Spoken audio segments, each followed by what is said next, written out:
Du willst bessere Fotos machen, musst du wissen 7 Sachen. Eigentlich sind es nur 3.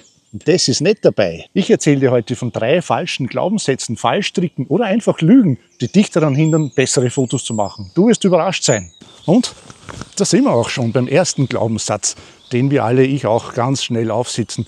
In Zeiten von Instagram Reels, in Zeiten von YouTube Shorts wird uns allen Glauben gemacht, gute Fotos machen zu lernen. Das geht ganz, ganz schnell. Ich brauche nur so eine Kamera, schaue mir so ein 30-Sekunden-Video an und schon weiß ich, wie man den perfekten Sonnenuntergang macht. Das tollste, schönste Porträt und alles geht ganz super easy und ganz schnell. Das ist es aber tatsächlich nicht. Wie überall, wenn es darum geht, etwas zu lernen, das braucht Zeit.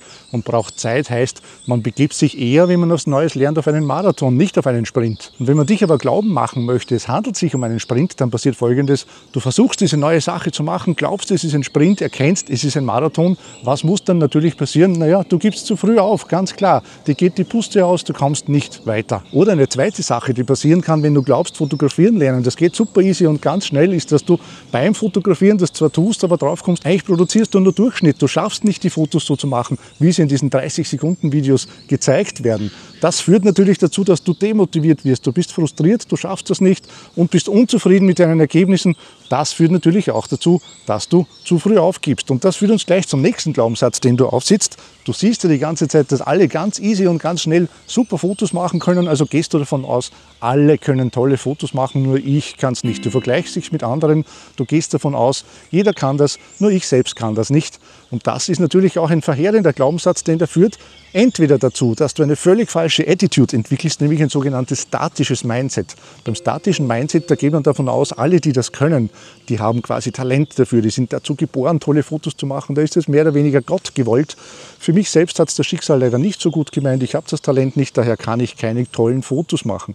Wozu das führt, kann man sich natürlich ausmalen. Man wird nicht noch mehr Energie da hineinstecken, das zu lernen, wozu man ja sowieso kein Talent hat, sondern das führt in die Inaktivität und damit zur Sackgasse. Man wird einfach keine besseren Fotos machen können.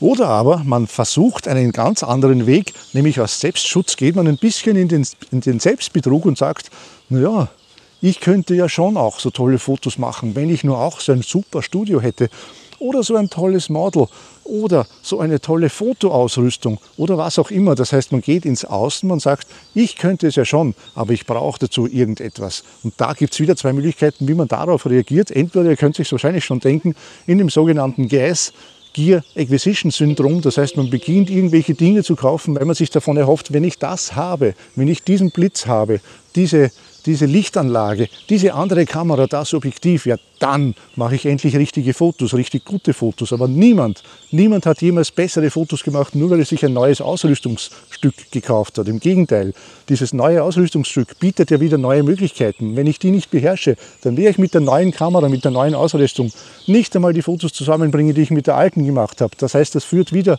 entweder dazu, dass man wieder was Neues kauft, weil man es einfach nicht wahrhaben will, oder zur Frustration und dann wieder in die Sackgasse. Und aus dieser Sackgasse gibt es nur einen Weg, nämlich den Weg der Erkenntnis, den Weg zu erkennen, dass das alles nur eine Illusion ist, dass uns die Leute auf Instagram und in den Social Medias überhaupt gerne glauben lassen möchten, dass alles super easy ist, dass es ganz schnell geht. Eben, man braucht nur eine Kamera, ein bisschen 3 Minuten Video anschauen und schon geht es dahin, das ist alles nicht echt. Man sieht nicht, was dahinter in Wirklichkeit für Arbeit steckt. Und diese Erkenntnis führt uns zu einer neuen Haltung, zu einer neuen Attitude, nämlich einem sogenannten dynamischen Mindset. Gemeinsam mit einer radikalen Ehrlichkeit zu uns selbst können wir erkennen, dass gute Ergebnisse in Wahrheit nicht von Talent abhängen, sondern von Arbeit, von Selbstdisziplin, von Teamfähigkeit, von ganz, ganz vielen Sachen. Und Talent steht dann vielleicht ganz hinten irgendwann einmal dran. Talent macht dann den Unterschied, wenn man schon diesen Weg gegangen ist, dann kommt vielleicht ein Talent von dir. Das muss aber nicht ein fotografisches sein. Vielleicht bist du ein Verkaufstalent. Und das gibt dann am Ende dir die Möglichkeit, deine Fotos ganz toll zu verkaufen. Oder du bist ein ganz toller Kommunikator. Das hat mit Fotografieren gar nichts zu tun. Aber dadurch, dass du den Weg gegangen bist, diese Arbeit investiert hast, gute Fotos machen kann, hilft dir dann deine Kommunikationsfähigkeit, ganz super tolle Porträts zu machen, die von allen anderen sich unterscheiden.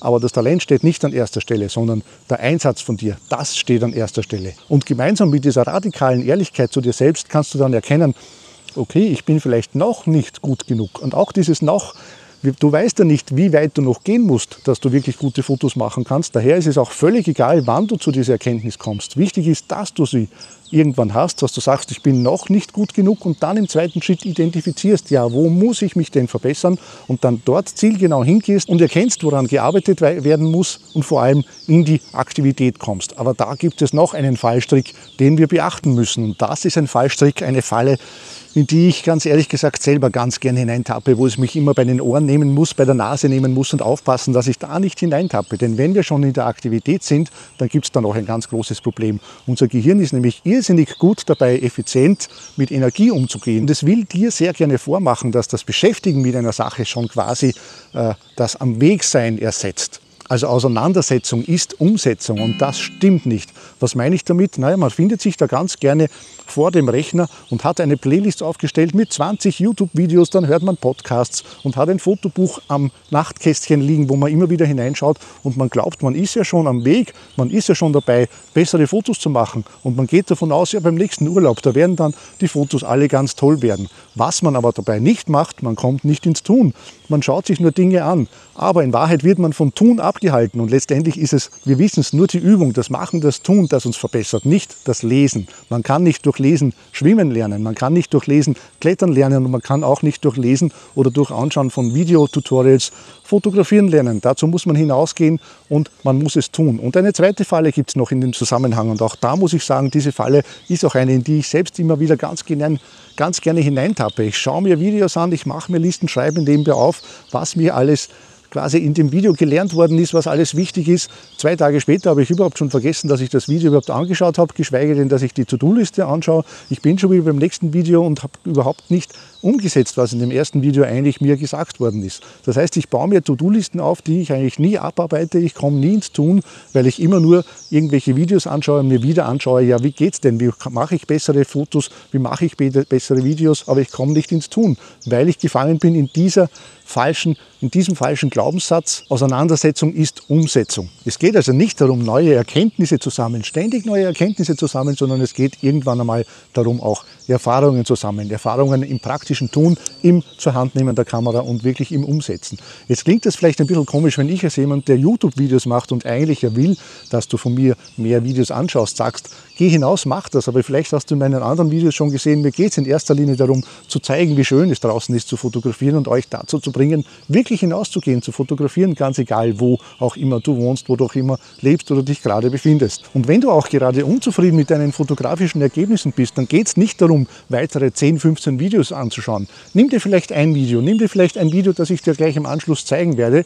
Schau dir dieses eine Video an, aber dann geh hinaus und setz tatsächlich um, was dir in dem Video gezeigt worden ist. Ich wünsche dir auf jeden Fall viel Spaß mit der Fotografie, praktiziere sie und vergiss nie, es geht vielleicht nicht immer ums Zielfoto, aber es geht immer ums gemachte Foto als Ziel.